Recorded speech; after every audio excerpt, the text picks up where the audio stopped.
a gente vai dar início à defesa, né, do trabalho de conclusão de curso do aluno Diego Rodrigues Jesus. Inicialmente, eu queria agradecer ao professor Paulo e também ao doutor Adriano pela disponibilidade em estar lendo e contribuindo com a defesa. Então, eu vou passar a palavra para o Diego. O título do trabalho é Investigação de Técnicas de Aumento de Dados para a Classificação de Lesões da Cavidade Oral. Diego, você tem em torno de 20 minutos, aí, 20 e poucos minutos para apresentar. Depois vem para a segunda fase, que é a fase de arguição perante a banca. E, finalmente, aí eu peço para você sair um pouco da sala, a gente vai fazer a reunião secreta para deliberar o resultado da sua defesa. Tudo ok? Ok. Então, vou passar a palavra para você. Boa sorte. Obrigado. Bom, primeiramente, boa tarde, pessoal. Agradecer aí a presença do professor Paulo, do doutor Adriano, do professor Marcelo. Bom, conforme informado pelo professor Marcelo, o tema do meu trabalho é a investigação de técnicas de aumento de dados para a classificação de lesões orais da cavidade oral. Bom, aqui é um sumário, né, mostrando os tópicos pelos quais eu vou passar aí, né, indo desde a introdução até a conclusão. Bom, o câncer da cavidade oral, ele pode ser definido como um conjunto de neoplasias malignas, né, que afetam aí tecidos da boca, incluindo lábio, gengiva, língua, bochecha, soalho da boca. Os principais fatores de risco, né, são o tabagismo, o etilismo, né, que é o consumo excessivo de álcool, exposição prolongada ao sol, HPV e a má higiene oral. Segundo dados atualizados do INCA, o Instituto Nacional do Câncer, né, no Brasil estima-se 15.100 novos casos por ano durante o período de 2023 a 2025. O câncer da cavidade oral, né, quando detectado em estágios iniciais, as taxas de sobrevivência são significativamente melhores. Além disso, um diagnóstico precoce permite aos profissionais de saúde que sejam adotadas medidas preventivas, né, como detecção e remoção de lesões pré-malignas. A displasia é um exemplo, né, de lesão pré-maligna e caracterizada por alterações celulares, né, anormais com risco de evolução para um carcinoma escamoso. Esse risco ele foi relatado pela primeira vez em 69. Isso significa que o monitoramento dessas lesões ela é fundamental para evitar que a doença, né, atinja estágios mais evoluídos, né. No entanto, essa detecção é a principal forma, né, de detectar, né, essas lesões, inclusive os níveis, é através do emprego de análise histológica, né. Porém, essa análise ela depende da interpretação de especialistas, né, e a interpretação dessas características ela pode variar entre os profissionais, né, entre os especialistas, levando a diferentes opiniões e dificuldades no diagnóstico. Com isso, vem cada vez mais sendo adotado, né, o uso de sistemas de apoio ao diagnóstico, né, do inglês Computer Aided Diagnosis, CAD, né, auxiliando aí no processo de tomada de decisão. Esses sistemas, eles utilizam técnicas de aprendizado profundo e, na grande maioria das vezes, eles necessitam de conjuntos não só expressivos, mas massivos, né, conjuntos massivos de treinamento. Aí que mora o problema, porque a obtenção desses conjuntos massivos de imagens histológicas de lesão da cavidade oral, geralmente ela é bem dispendiosa e desafiadora, né? Dispendiosa porque requer a participação de mais de um especialista nessa classificação, desafiadora porque geralmente esbarra em políticas institucionais, no próprio sigilo do paciente, né? A própria raridade, assim por assim dizer, né, da doença. Um método que é muito comum aí, que é usado para aumentar o tamanho aparente das amostras de treinamento, é o uso de técnicas de aumento de dados, né? Essas técnicas consistem em adicionar variações aos dados de treinamento, né, permitindo que os modelos generalizem melhor. Com base nessas considerações, o objetivo desse trabalho é a investigação de técnicas, né, de aumento de dados, a implementação da técnica de aumento de dados mix-up, Basicamente, ela consiste, né, na combinação de 2 ou mais imagens para a geração de uma terceira imagem, um dado aumentado, né? Comparação entre a técnica de aumento de dado por transformação geométrica e o mix-up, e a investigação das arquiteturas de redes convolucionais ResNet 50 e DenseNet 201 para classificação de imagens, né, das lesões orais. Bom, que é uma figura macro, né, da metodologia aplicada. Basicamente, a gente vai coletar as imagens ali de um dataset, né, selecionar aleatoriamente os dados de treinamento na proporção de 80%, né, sendo 10% para validação e 10% para testes. Essas imagens de treinamento a partir dessas imagens de treinamento, vão ser geradas, né, novas imagens aí utilizando o Mixup. Então, submetidas ao treinamento e classificação pelos modelos e avaliação dos resultados obtidos. Nesse trabalho foram utilizadas 2 bases de dados diferentes, né? A primeira, de lesões displásicas, é composta por amostras de lesões, né, induzidas na língua de camundongos, com o uso de um carcinógeno específico. Essas imagens tiveram que ser protocoladas, né, esse experimento, no caso, por ter sido feito, realizado em animais, né? Foi realizado aí de 2009 a 2010.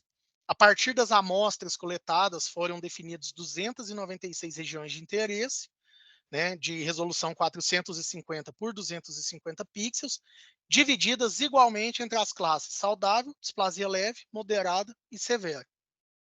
Aqui é um exemplo, né, de cada uma dessas classes, onde A nós temos um tecido saudável, B uma displasia leve, C uma displasia moderada e D uma displasia severa. É possível aí perceber, inclusive quando comparamos aí com a displasia com tecido saudável, né, a diferença nos núcleos celulares e tudo mais.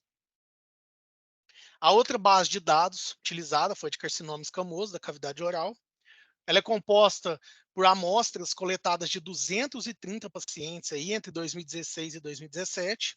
Dessas amostras foram definidas 696 regiões de interesse, sendo 201 imagens saudáveis e 495 de carcinoma escamoso, ou seja, um conjunto de dados desbalanceado. A resolução original dessas imagens foi de 2048 por 1536 pixels.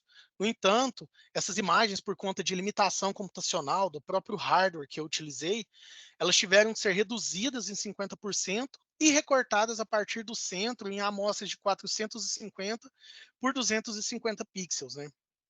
Aqui é um exemplo de um tecido saudável e de um tecido com a presença de carcinoma. Bom, uma das técnicas investigadas, né, como eu disse, é o mix-up, consiste na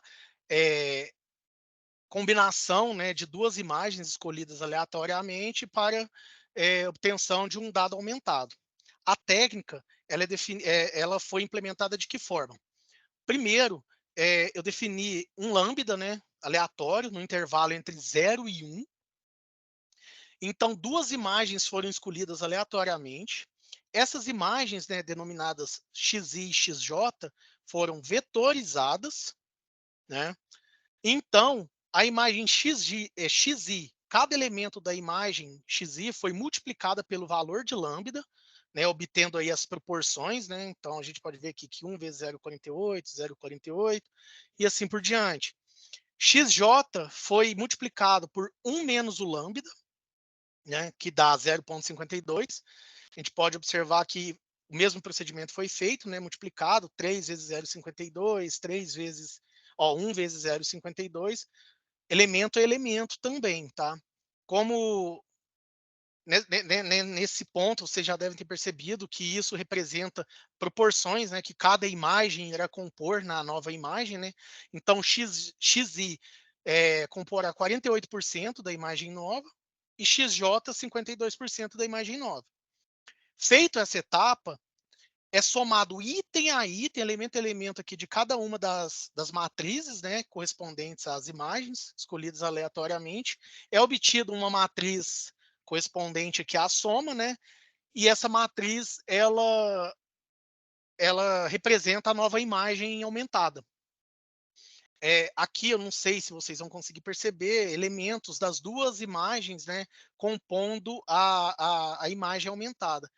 Eu vou mostrar essas imagens ainda na etapa de resultados, tá? Aqui foi mais para explicar a técnica mesmo. Bom, a grande vantagem da técnica Mixup é que ela aumenta efetivamente a quantidade dos dados de treinamento sem a necessidade de um especialista para rotular, né, novamente essas imagens e tudo mais. Ela pode ser utilizada é, no todo ali, né, no conjunto todo de treinamento em todas as classes, ou até mesmo para balancear o conjunto.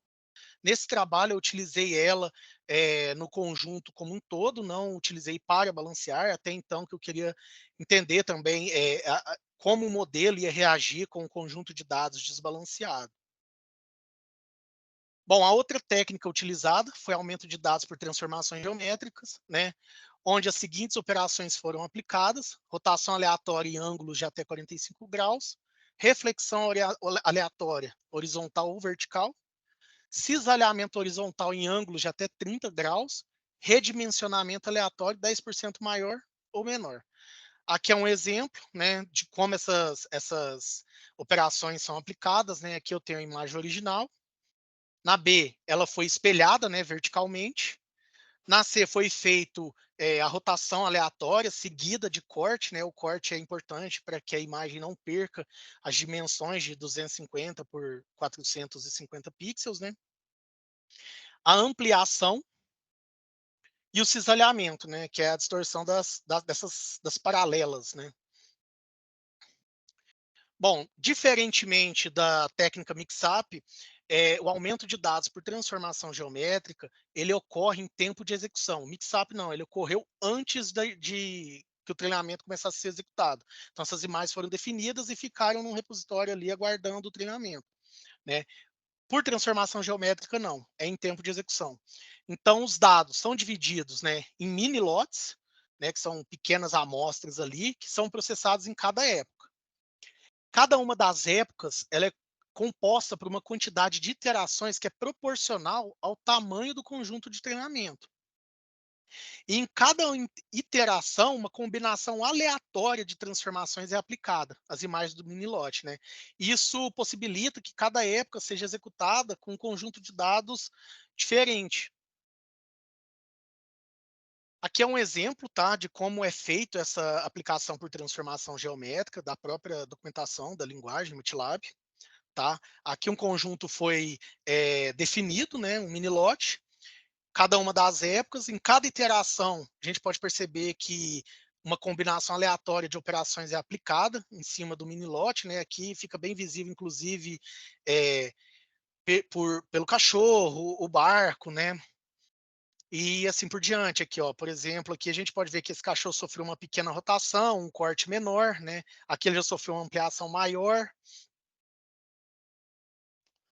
Bom, um dos modelos utilizados, né, para classificação foi a ResNet 50.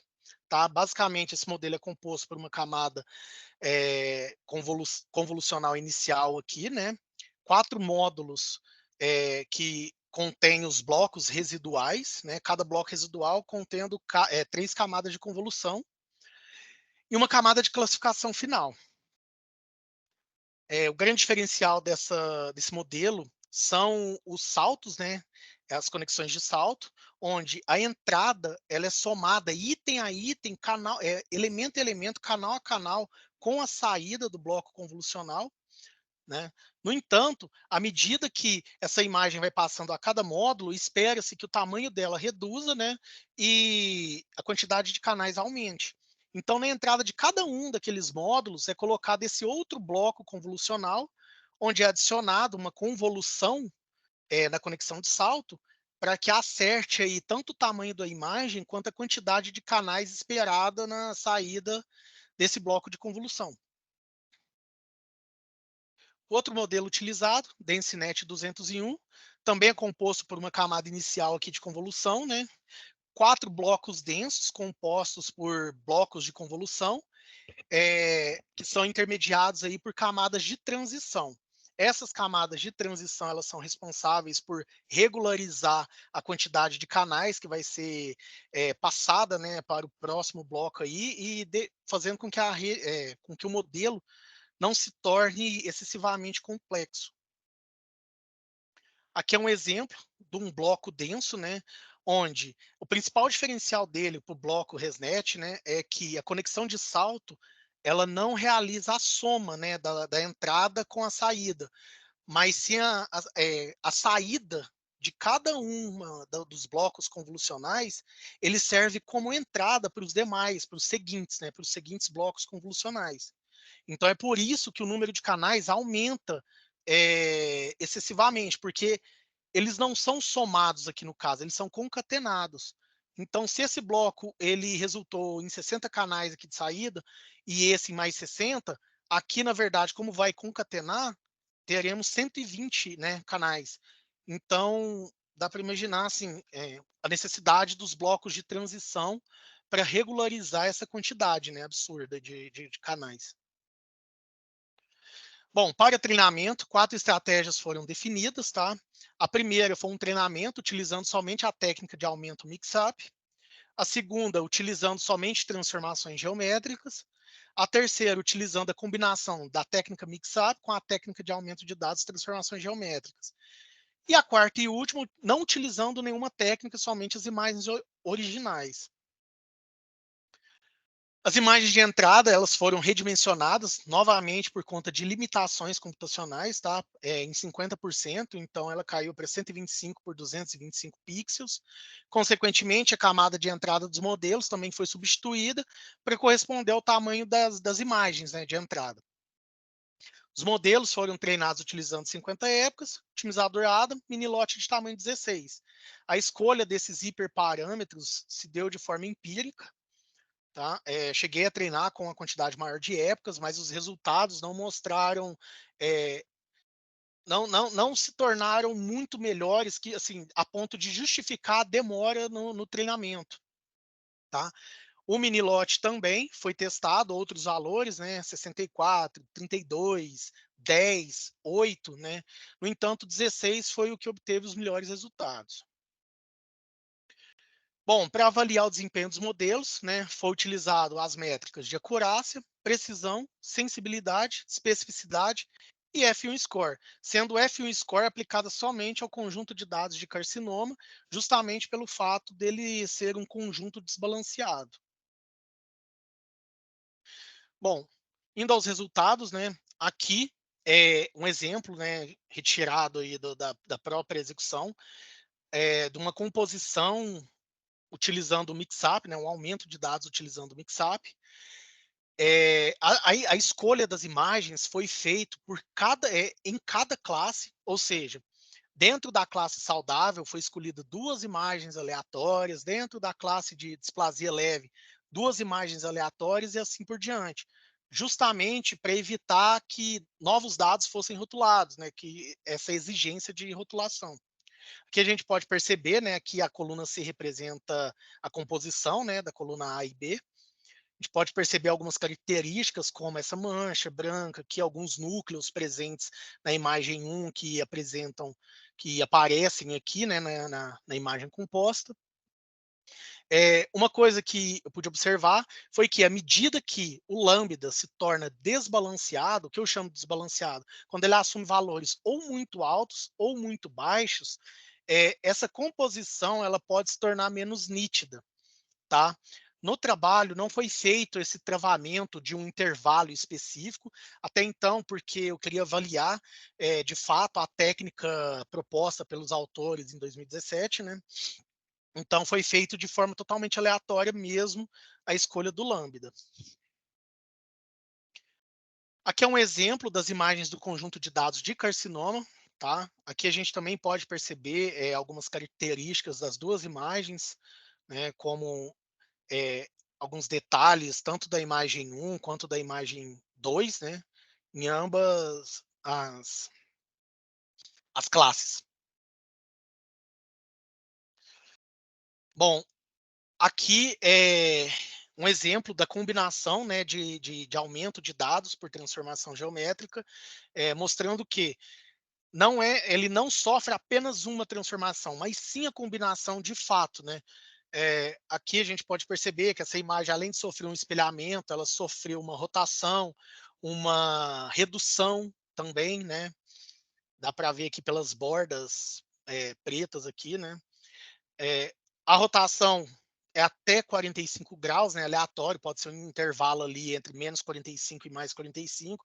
Aqui a gente pode ver que ela foi bem pouco rotacionada, né, apresentando só uma leve borda preta aqui na imagem aumentada e um espelhamento, né.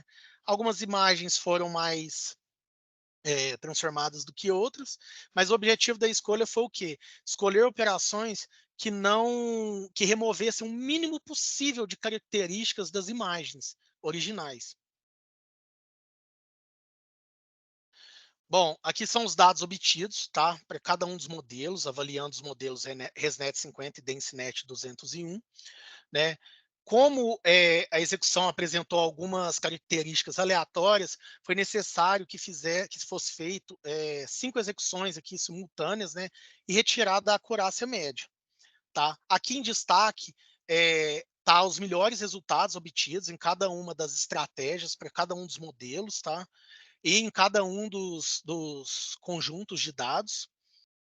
É, o mesmo aqui para carcinoma escamoso da cavidade oral, onde também foi feito 5 execuções simultâneas, né, para cada uma das estratégias e obtido os melhores resultados, né. Aqui a gente de cara já vê que o melhor resultado foi 92,9%, né, no modelo DenseNet 201.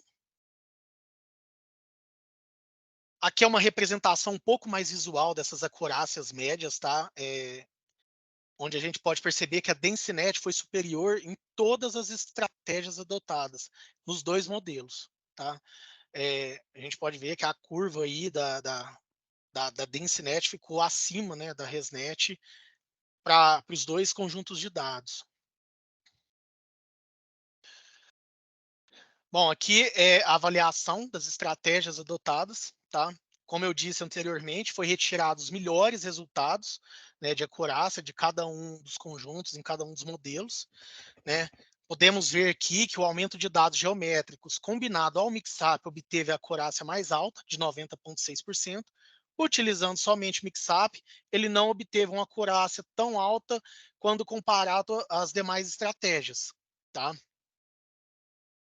No entanto, é importante observar o seguinte também, que por mais que ele tenha tido acurácia semelhante de aumento de dados geométricos, as curvas as taxas de perda, né, mostraram que ele não generalizou tão bem, né? Utilizando somente mixup, a gente vê esse distanciamento da curva de validação com a curva de treinamento, né? O mesmo não ocorreu utilizando somente a transformação de dados geométricos.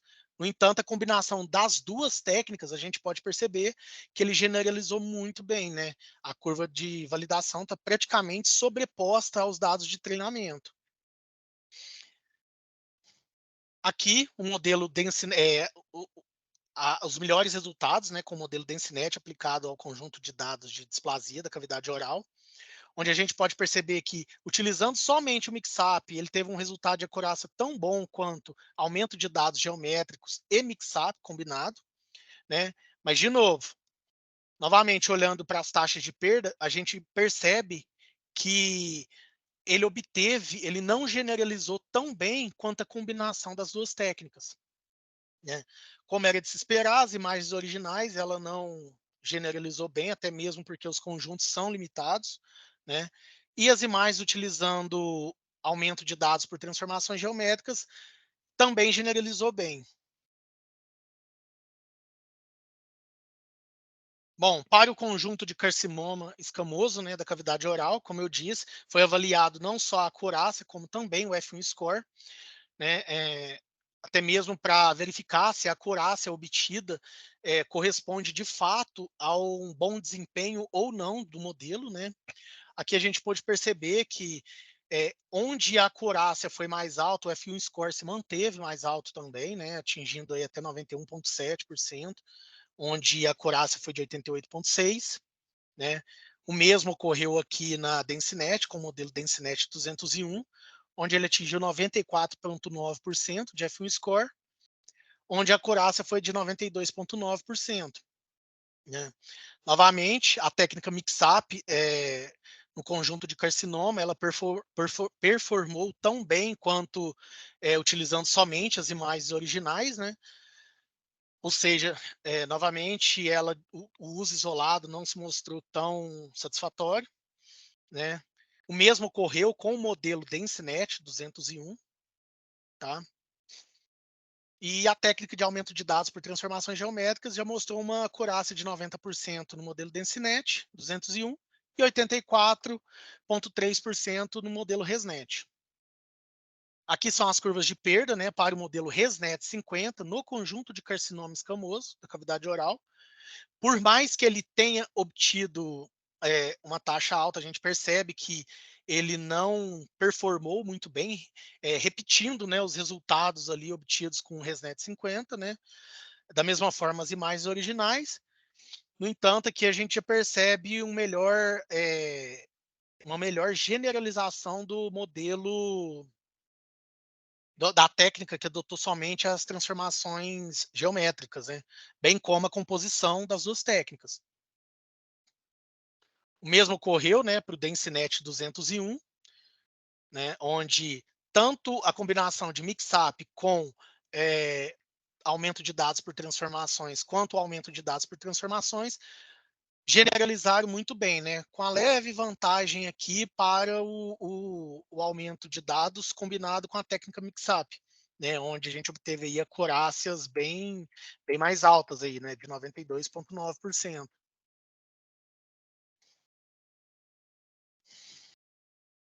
Bom, com isso, eu concluí que o uso isolado da técnica mix-up, ela não apresentou resultados tão significativos quanto comparado às outras estratégias.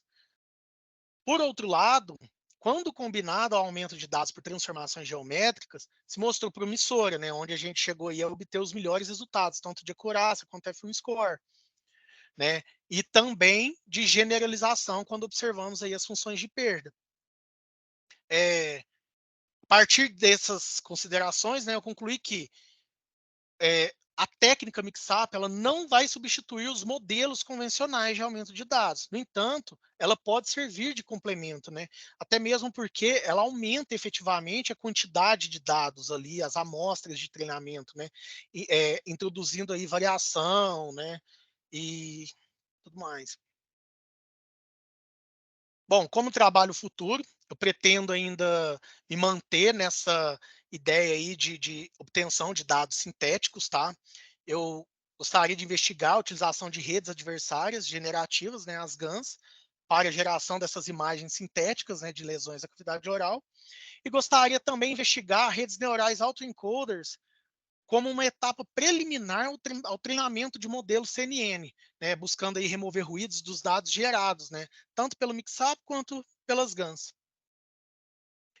Esse aqui é o repositório onde está todo o código, tá? Não só a implementação da classificação e treinamento, como também a geração das imagens utilizando o Mixup, tá? Vai ser incluído no trabalho também. Aí quem tiver interesse, quiser pegar ele está público, tá? Só baixar o código e dar uma analisada. Bom, aqui as referências, né, utilizadas no trabalho.